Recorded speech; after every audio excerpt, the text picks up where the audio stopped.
কত বছর বয়সে ইসলাম শরীয়তের দৃষ্টিকোণ থেকে একজন বালক বা বালিকা প্রাপ্তবয়স্ক হন এ বিষয়ে প্রথম কথা হলো যে বালক বা বালিকা প্রাপ্তবয়স্ক হওয়ার নিদর্শন যখন দেখা দিবে তখন তারা প্রাপ্তবয়স্ক হিসাবে বিবেচিত হবেন। মেয়েদের বালেগ হওয়ার বা প্রাপ্তবয়স্ক হওয়ার নিদর্শন হলো মাসিক আরম্ভ হওয়া, ছেলেদের স্বপ্নদোষ ইত্যাদি শুরু হওয়া। এই সমস্ত নিদর্শন যখন দেখা দিবে তখন থেকে তাদেরকে প্রাপ্তবয়স্ক ধরা হবে। সেটা কারোর 12 বছর বয়সে হতে পারে, কারোর 11 বছর বয়সে হতে পারে, কারোর 13 বছর বয়সে হতে পারে। যদি এই নিদর্শনগুলো দেখা না দেয় তাহলে সেক্ষেত্রে সর্বশেষ সীমানা হলো 15 বছর। 15 বছর বয়স হলে আবশ্যিকভাবে সে বালেগ হয়ে যাবে।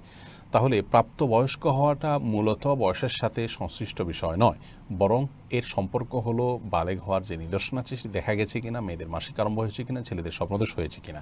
সেটি যদি না হয় এবং বিলম্ব হতে থাকে তাহলে সর্বশেষ সীমানা হলো 15 বছর।